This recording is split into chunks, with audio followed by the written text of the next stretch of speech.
you ready for the snowstorm? That's not really. Not really. We're supposed to have some snow tonight. Good, good. Yeah. All right, well, good to be back. I'm Robert Buxton.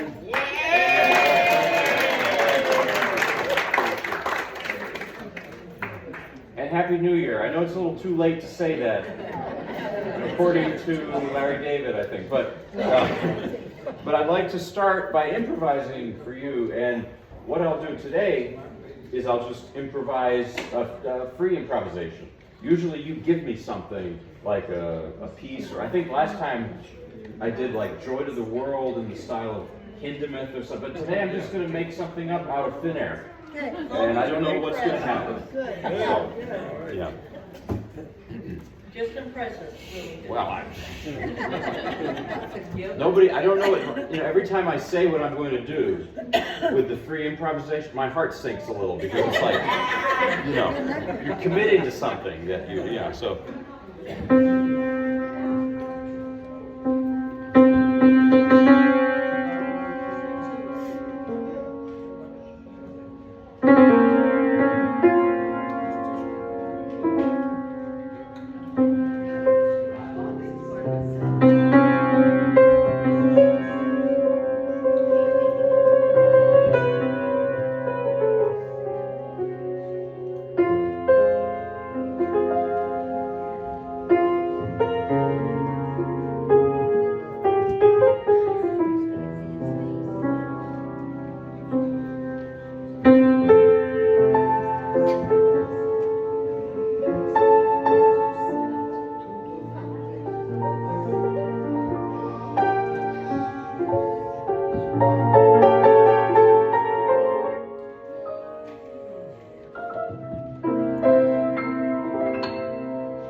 You never know what's going to happen. Now I'm going to start with something. I have some new things since our last meeting and some old things. We meet every month, so I'm not one of those people who can memorize a whole new program each time, but I can memorize a third of a new program. So the first piece is by Gluck. Gluck was a Viennese opera composer in the mid-18th century. So he was actually a bit before Mozart's time, and he was a big influence on Mozart, especially for Mozart's opera writing, because Gluck was mainly known for his operas, especially known for his operas.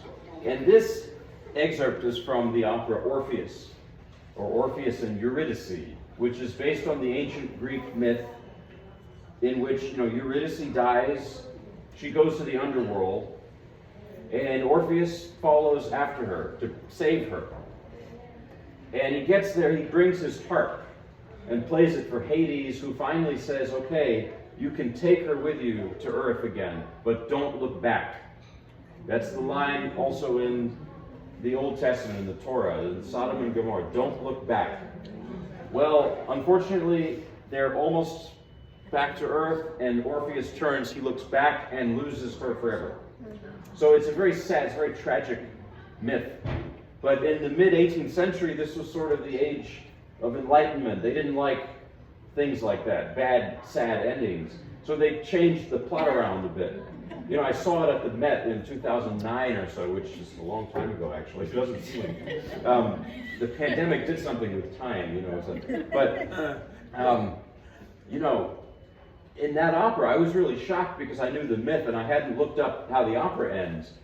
And it's all tragic and sad. And then all of a sudden, Eurydice comes back and they have this big celebration and everyone lives happily ever after. And I was stunned at the opera, but in a happy way. But I thought, this is really, they changed it. Now this piece is from an instrumental interlude, actually with dance. It's a dance interlude. I'm not going to dance, don't worry. And it's called The Dance of the Blessed Spirits.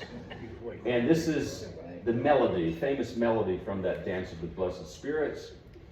There are many adaptations of this. It's, by the way, it's not sung in the opera, it's flute and strings that do it. So there's a violin version. That's kind of how I got to it. You know, I'm this crazy violin-obsessed person, but who doesn't play the violin, right? And then there's also this piano arrangement by Scambati, 19th century composer. I love his name. I wish I had that name, Scambati. It's very musical sounding and beautiful sounding. And this arrangement is one of these things that's a little bit old-fashioned, and I like old-fashioned. Pianists would play this sort of piece more like, say, 120 years ago. For example, Rachmaninoff played this a lot, and there's a recording of him playing it. So we'll start with that. It's, you know, a mournful, it's a sad piece. It's a sad story. What can I say? I like to start with sad stuff, and then at the end. What's the name of it again? It's called Melody, from Gluck Scambati, he's a arranger, from Orpheus and Eurydice. Just called Melody.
there's been something on my mind these days, which is something people will tell me about classical music. They'll come to me and they'll say, a lot of people say something to the effect of, well, I like the music, I like parts of it, but there's something, I feel like I don't have enough knowledge about classical music or history or theory to really, be worthy or just to really get it.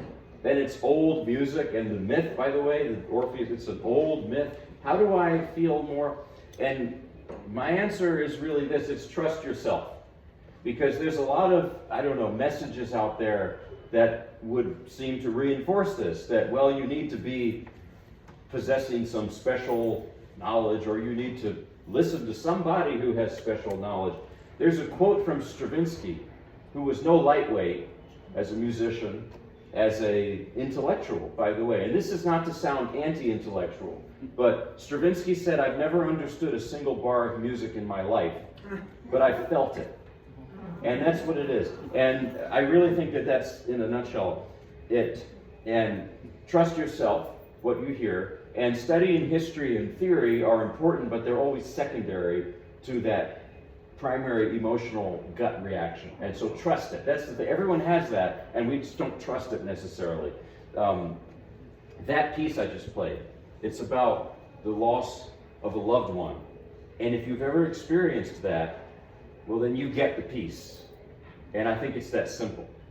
The next couple pieces I'm going to play they're sort of part of a series. I've been going through all of Robert Schumann's Paganini studies, getting to the end here. This is the next to last two. And then I'll do the very last one next week. I played it last night, and I feel needs a little more time to marinate.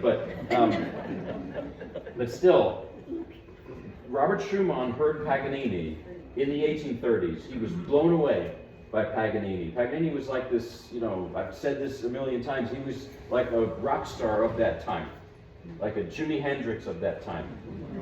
And you people hated him. Some people claimed he was possessed. Other people adored him. He was divisive in that way. And he was part of what was happening in history, that Europe was changing dramatically. First the American Revolution, then the French Revolution, then the monarchies were falling, Napoleon, all of that happening in a relatively short period of time in the late 18th, early 19th centuries. And then you have this character, Paganini, this wild man, who, he and Beethoven were the big influences for the Romantics, the spiritual godparents of that, movement, Romanticism. Now, Schumann was the first, I believe, to take Paganini and adapt it for the piano. Liszt followed some years later with his more well-known arrangements. By the way, these pieces, nobody plays them. And that's part of the appeal to me. They're off the beaten path. I mean, the Schumann arrangements. And I was reading about it. It's interesting because over the past few months, I've been going through each one and playing some different batches of them for you since last spring, I think, almost a year ago. And there's two sets. There's Opus 3, the first set, and then there's Opus 10, which I'm playing from tonight. I didn't even know this. I read 2 days ago that Robert Schumann, with his Opus 3, did not even intend them for public performance. Oops. Too late. I played it for you. But I don't think he was correct in that. I think they are great pieces. But he said what he did with the first set was he had a pedagogical goal. That he just took the original solo violin Paganini, wrote it out, and just added some chords and things, and that's pretty much it. I think it's more than that, but that's what he said. And that was what he was trying to do. Now, in this second set that I'm playing from, he takes liberties with it. This is like if a translator were to start, they would translate something almost word for word, like Google Translate. That's the first set, although I think it's better than that. But the second set, he makes it his own compositions. And in that sense, I really hear Schumann's personality here. And Schumann is one of my absolute favorite composers because he's so very human and vulnerable, and he shares that, through his music. Schumann had bipolar disorder, And they didn't really know what it was back then. You know, he was born in 1810. And they didn't understand it the way we do. And so he suffered a great deal in his relatively short life. What would happen with Schumann is most of his major works he would write, as in his words, he would compose in a white heat when he was in a manic phase. And then in a depressive phase, he would hardly compose at all. He would actually do things like fugues, which are, more strict musical forms, where he could, follow a format, sort of. Those are great too, but he would write like the Carnival, the famous Carnival, and many other pieces, 1833-34. And this set of Paganini studies, he did it all in like the span of a few months. He just wrote these things in a white heat, as he said.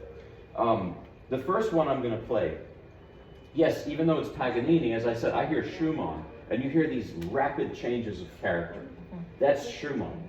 Someone criticized him for that, said, that's like, Schumann is like shish kebab. You have a little bit of this, a little bit of that, a little bit of this. First of all, I love shish kebab, and second of all, what's wrong with shish kebab? And what's wrong with that? That's the thing. And that's the thing, another thing about mental illness and Schumann. There's a lot of people in the music world, I'll hear this phrase a lot, not necessarily with a poor intention or bad intention, but people will say, well, Schumann, he was crazy. And I don't like that, because crazy and having a condition are two different things. Wagner was crazy. He was evil, actually. But Schumann had a condition, but it didn't stop him from being a great father and a great husband and an all-around good person, as I understand. I don't know, maybe no one's perfect, I don't know, but he just had this condition. And so I wouldn't call it crazy, although sometimes my wife says she doesn't like when I play too much Schumann. It starts to rub off on me a little. Schumann was a very literary person. He was a writer.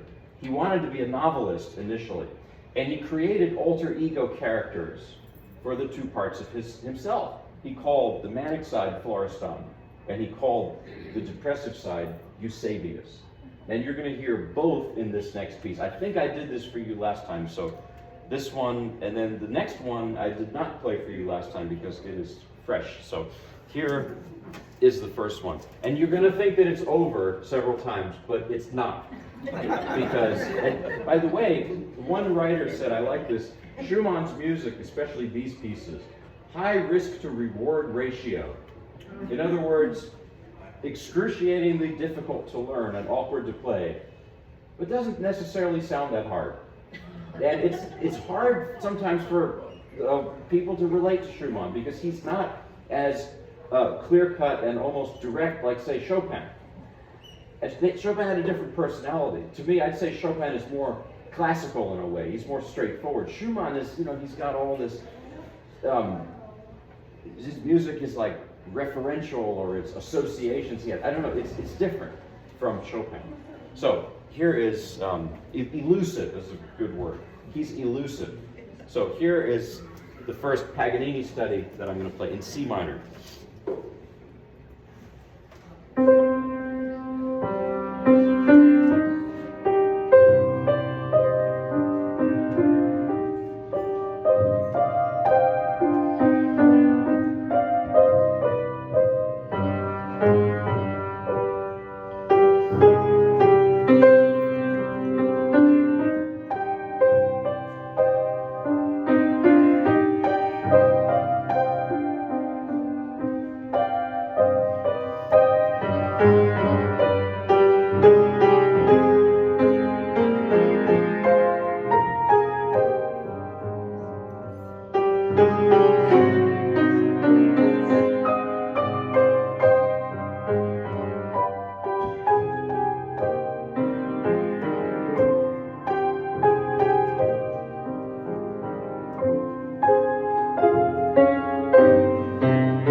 I told you it's heavy and intense. And the next one reflects something about the Paganini caprices.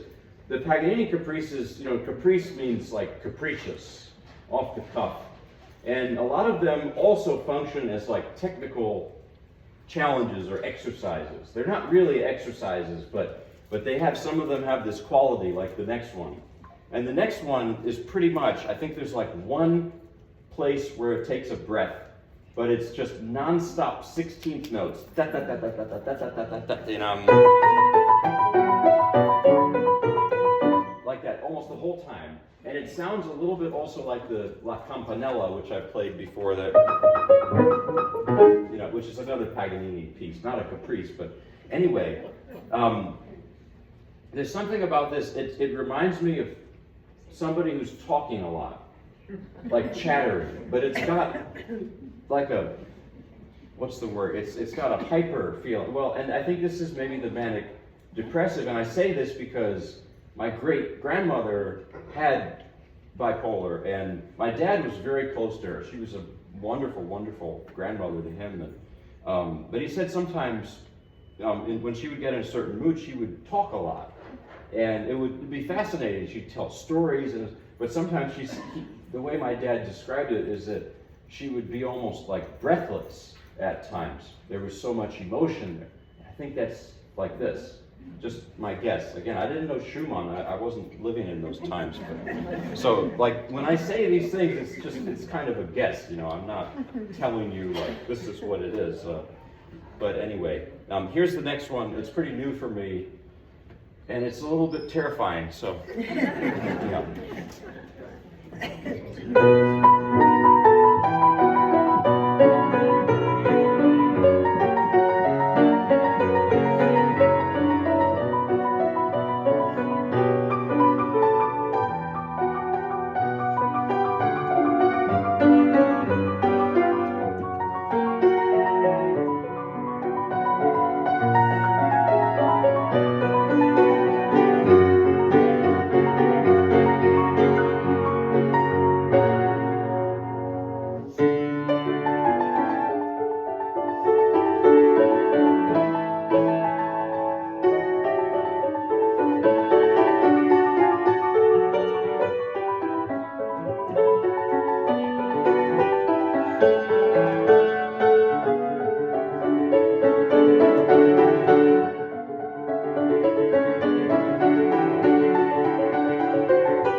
thanks. It's like relentless, relentless. And speaking of relentless, the next piece I'm going to play, you may not like it, and you may not like me after I play it, but I'll tell you a bit about it. We're getting into the 20th century. I'm going to play Ludosławski's, or Ludosławski in Polish, Witold Ludosławski, his variations on a theme of Paganini. Again, Paganini, but this is 1941. Same 24th caprice that Brahms and many others used, like. But what he does with it is entirely different from other versions. And, I'll speak a bit about 20th century music in general, and the avant-garde, or having abstraction in painting and in music. And in other words, you have sounds like ugly sounds too, like, sometimes just have to be, aware that that's coming. And there's a story that Rostropovich was rehearsing Richard Strauss's Don Quixote with the Vienna Philharmonic and with Herbert von Karajan conducting. And there's a story, a disagreement of musical ideas. There was one passage in which Rostropovich was trying to create a certain effect that was having a scratchy sound to it. It was on purpose. And Karajan stopped and he said, "Why are you doing that? It's ugly." And he said, "I'm trying to convey a part of the story through the sound. And it's kind of like musical realism, you can think of it that way." And Karajan said, "Nope, it should never be ugly." So I tend to more agree with Rostropovich in the sense that I think music does not have to be always pretty, because life is not always pretty, and history is not always pretty. And the 20th century, and I hate to say that perhaps this one too, were pretty, horrific. 20th century was a horrific century. And this comes out in a lot of the arts, like Guernica by Picasso. Why would you have something like that? And there's a quote or a thinker Theodor Adorno, who was big friends with Arnold Schoenberg and others, and he said something to the effect of, after the horrors of the Second World War, how could you write romantic poetry? It doesn't make sense. And Ludosławski, this is his story with this piece. So if the music sounds sometimes excruciating, I think it's great music. It's just in this different language. But here's the backstory to it. He was born in 1915, and he was an officer in the Polish army. And they were surrounded on one side by the Nazis, on another side by the Soviets.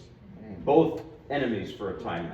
They were both going after Poland until Hitler invaded. You know the rest. So unfortunately, Ludosławski's brother was captured, I think by the Nazis, and killed.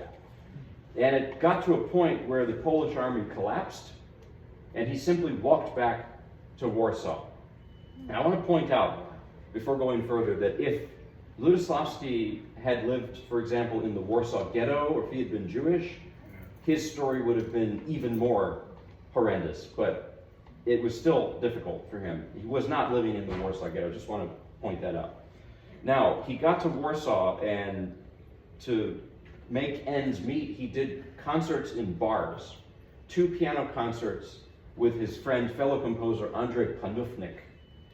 And some of the concerts they did some popular music arrangements, American jazz, that sort of thing. But the thing that they really lived for was to play their own compositions, their own experimental compositions in secret concerts, illegal concerts. By the way, avant-garde music, no totalitarian regime accepts it. Neither the Nazis nor the Soviets did not allow it. Why did Shostakovich he would write something, and if it went a little too far in that experimental direction, he would be called up, he'd have to apologize with fear for his life. So that's also something to think about, keep in mind. But there was one such concert. Ludosławski and Panufnik were playing late at night in a bar, playing their own music, maybe this piece too. And the SS came in, and they walked up to the 2 pianists, and they put pistols to their heads and said, "This concert is illegal, and we will shoot you right now." And the owner of the bar came out and said, No, they work for me. Please don't touch them. they didn't work for him, but he was, he saved their life. That's the kind of thing that was going on at that time. And those are the circumstances in which Lutoslawski wrote this. And then not long after, Warsaw fell, and the only thing that Lutoslawski managed to carry with him out of the city, the only piece of music he'd written up until that point that he managed to bring out was this piece. He wrote it for 2 pianos in 1941. Then in 1978, he turned it into a piano concerto, piano and orchestra. And what makes it even more crazy what I'm doing is I've made my own arrangement for solo piano, swish everything all in one. And then at some point, 3/4 of the way through, I thought, I don't think this is doable. But it was too late, because it's like if you're swimming to an island and you're 3/4 of the way there, you can't go back, There's a joke about that. Anyway, so that's what happened here. Yeah, it's a very intense piece. It's very wild, and it's still relatively new for me. So good luck to us all. And as I said, you might not like it, you might not like me after, but I'll play some more tonal things after, okay? I promise. Will we know if you mess up or not? You might, I don't know. Yeah.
So, I gave you the disclaimer.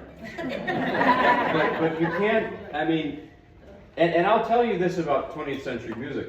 It's not like that's the thing I want to listen to all the time. You have to be in the right mood for it. You know, but you can't deny that it's got so much, I don't know what, just this, whatever this, it has so much there. It's so powerful. And it's, you know, I'm still working on it. It's not quite to where I want it, but it is also a good cardio workout. So, so now I want to play a couple short pieces. We're going to go over to France now, and this is another angle of the 20th century. I think Claude Debussy was the first real modern composer in the sense that he was writing not based on the sort of laws of classical chords. He would just sit down at the piano and play things that sounded beautiful to him, pretty. This was really revolutionary at the time, and it still is, I think. But in other words, he actually would sit in the Paris Conservatory as a student, and he would mock the rules that were being taught there. And he just would, you know, thumb his nose at all of that. And for a time, I mean, now we accept Debussy's music as very, by the way, I need a little water. I feel like, yeah, even though it's cold today.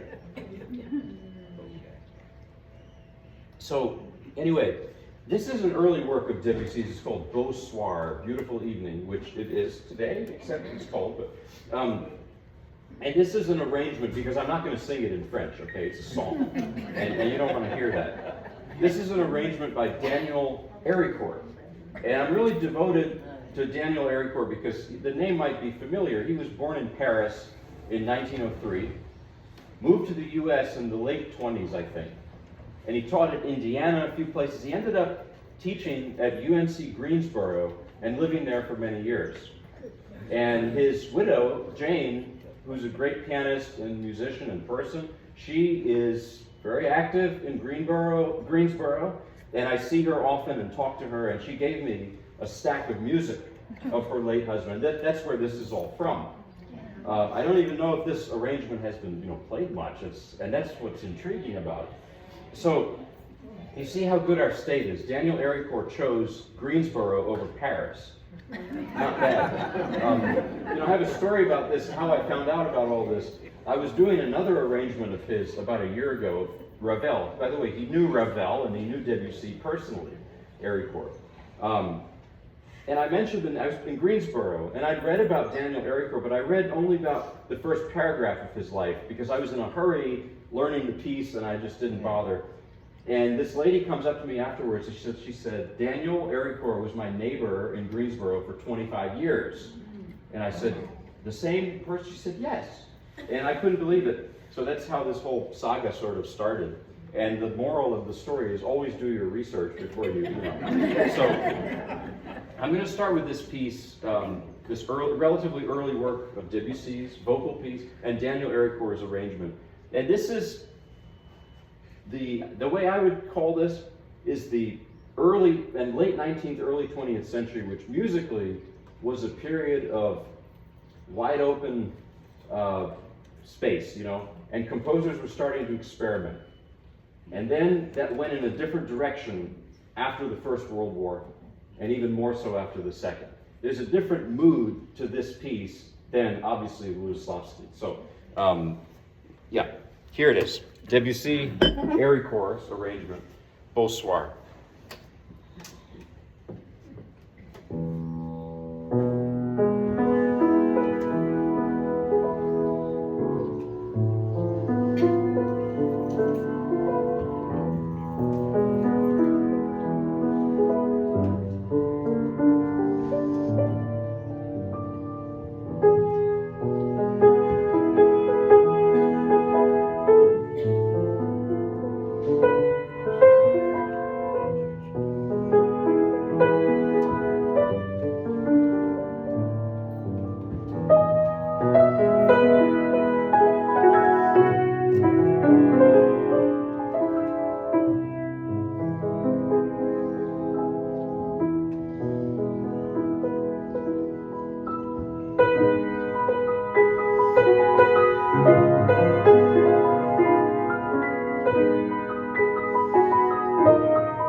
play an original piece of Daniel Aricourt's. So what happened between Debussy and Ludoslavsky, we're going out of order here, obviously. I played Ludoslavsky in 1941. That was, I think, late 19th century. I have to look up the date, but you know, it's similar to what happened in painting, in the fine arts. Debussy people called him an impressionist. He didn't love that term, but it sort of works to compare his music to the paintings of Monet and Pissarro and Cézanne and Renoir. It works. And what happened is that people like Monet, they left the art studios and they went out into nature and painted. And the other thing was that photographs were becoming more popular. So painters decided, you know what, we don't need to have the exact accuracy of a photograph anymore. We can give more the impression of the thing. And there's a lot of beauty. I mean, it was very controversial at the time. Monet they thought he was crazy, he needed glasses or something. But still, you know, that's what that was. And then I think that the later 20th century, the First and Second World Wars changed that trajectory. You know, even Debussy's later music, you know, he died in 1918. His later pieces, the piano etudes, are very different from that. They're a little more dry because things changed after the First World War. And I was shocked to find this out. This piece I'm going to play by Daniel Aricourt is called, I think I may have done it last time, it's Piece in the Style of a Ragtime. Pièce en forme de rag, you know. And he wrote it in the 1920s. When I play it, because it is a ragtime, it's very danceable, but it has some odd chords. It's not quite as, you know, as stringent as the Ludoslavsky, but you have it, you have some things like that. And so when I play it, I imagine like a cubist Charlie Chaplin. That's what I think it is. And I was amazed talking to Jane this past week. She said that Daniel, he was very young at the time, but he was in the French army in World War I. Now, he was a piano player, a pianist, so they had him play xylophone in the marching band, which it reminds me of that Woody Allen movie, Take the Money and Run, you know, where he plays the cello in the marching band, you know, has to move forward. But anyway, so that war absolutely had an effect on him. It had to. France lost 1/3 of its male population to that war. And when we talk about the Roaring '20s and Hemingway and Fitzgerald in Paris at that time, you know, we tend to like glamorize it. And yeah, it was a time of spit and polish elegance, but underneath it was a lot of trauma and the horrors of that war. And I think, you know, you can, talking about how Debussy went to the style of this piece I'm going to play in literature too, take Hemingway, I just mentioned, you know, Hemingway's writing is very terse. He'll write these short sentences, typewriter-like.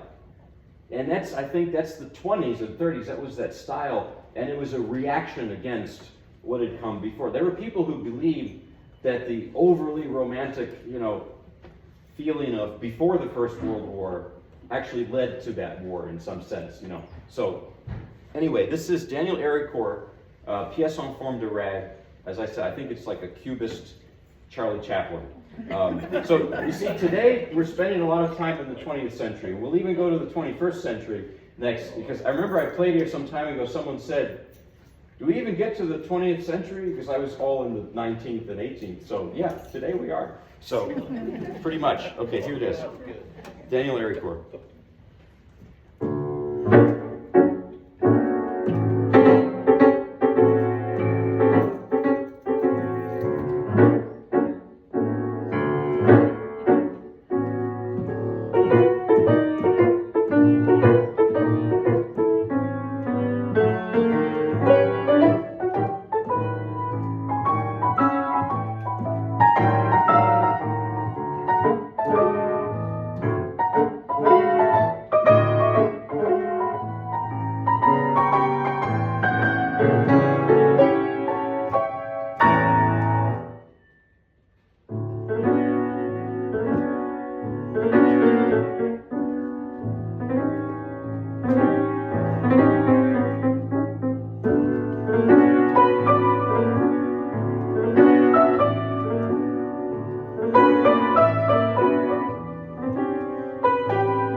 did Daniel have a great sense of humor? She said, absolutely. Of course he did. I could hear it. And I also think humor can be also like a coping mechanism. Shostakovich and Prokofiev, their music has so much humor in it because the reality of their lives was not very humorous. And speaking about humor or sadness, I want to play a piece that I wrote, which is weird because it's like hearing your own recording, voice on a recording. Have you ever done that? It's strange. But I'm trying to do this more because I write a lot of music and I never play it anywhere. It's funny because in public, I'm very sort of extroverted. I talk a lot, as you know. I play, rambunctious music, but when I write music, it usually comes out slow and soft. How weird. So this is a piece, it's called Atlantic Beach, because I wrote it there and I really didn't know what else to call it. My family and I, we've been going there a lot. And this was our first trip there in the winter. It's like a tradition, we go there in the winter. Don't go. Well, I don't want to spoil it, spread the word, I'm just kidding. But Atlantic Beach in the winter it's wonderful. We went 2 years ago, and it was very cold and windy. Not many people. The seafood was also cheaper and really good. So my kids were taking a nap, and I have this folding keyboard that's really lightweight, and the sound is awful. And I'll unfold it, put it on my lap because I'm a practiceaholic. If I don't practice, I feel like it's worse than not sleeping or eating for me, really. So I'm practicing on this thing. Usually I'll keep the sound on for 5 minutes, and then I'll turn it off and just practice without sound, but because I can't tolerate. But I was sitting practicing. I was looking out at the waves, and the sun was setting. It was so cold, and you could see the orange light of the sun reflected on the water, and it was so beautiful, so peaceful, and a little bit menacing too. And I wrote this piece, or I started to write it. And we've been going back there a lot. We went recently over the New Year, and I actually, for the first time in the winter, I went and swam in the ocean on New Year's Day. And all I could say about that is it was a lot colder than I expected. The other thing is, if I write a piece based on that experience, it would not be slow and soft and calm. So, but here's a funny thing about interpretation and a composer's intentions. There's a thing in literature called the intentional fallacy theory, that when a writer writes something or a composer writes something, well, they don't own it anymore. So they can't tell you what they meant by it. Maybe it's changed. And this story was illustrated for me actually yesterday. I was having lunch with my wife, who's also a pianist, and she said, I listened to your Atlantic Beach piece, and she said, it's so depressing. I said, really? I wasn't sad when I wrote it. She said, it's so sad. So I can't believe it. We were all on this trip together. I thought you had a good time. I didn't know you were so miserable on the trip. And so we got into this little discussion about it. And I said, look, I swear to you, I was not sad when I wrote it, and I didn't mean anything sad. So that's just how it goes. Here is, well, I told her she was right, because that's what you do. So I'm going to play this piece now, and then we'll do some gospel after that. So, yeah, Atlantic Beach by a guy named Robert Buxton. Let me clean off the keyboard.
You think so? Oh, goodness. I don't know. I didn't think it was sad. But that's right. Intentional fallacy. So now I'm going to play some gospel. I like to close with gospel. You know, that's me. I'm like the milk. I'm half and half. I'm half Russian through my mother, and then through my father, who's also an immigrant from Southern Virginia. So it's through him I get the gospel music. And this is a gospel song called "Life is Like a Mountain Railroad." And it's kind of a little bit influenced by the three cousins who are no longer around, Jerry Lee Lewis, Mickey Gilley, and yeah, Jimmy Swaggart too. Who died. Well, he was, yeah, I know, but it's funny because I was listening to some of his piano recordings, and I don't tell people that I take from him because, you know, he was, you know, an interesting character, but my wife was listening. She said, "Is that you?" I said, "No." She said, "Well, I could see where you really take a lot from that guy." So I said, "Well, you know, my late uncle picked up on this, and he said, well, now all you need is a TV show and to go into the camera and cry." So, here is "Life is Like a Mountain Railroad," which it's a wonderful gospel song, and many have done it, not only him. I mean, there's so many people sing it and play it, so.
thank you. If you get a chance, listen to it sung sometime. I wish I could sing it. Listen to the words. It's really beautiful. Life is like a mountain railroad. Watch the hills, the turns. I don't know. It's really beautiful. So now I'm going to close with a real upbeat gospel song, "Leaning on the Everlasting Arms." And this is a little bit modeled after maybe, George Jones, who someone said he could turn church into a 7-syllable word when he sang.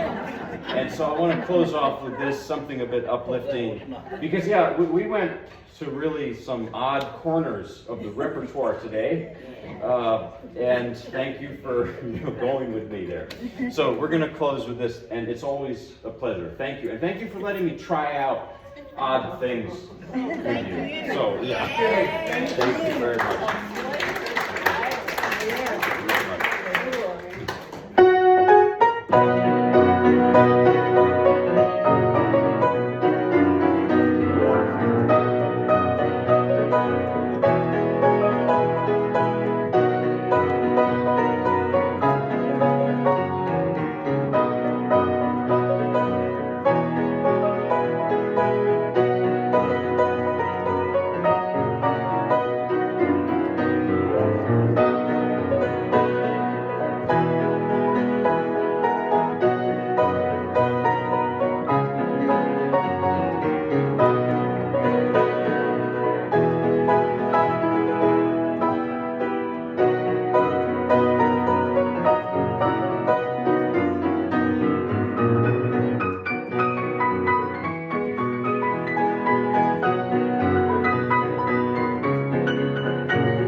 See you later. Thank you very much.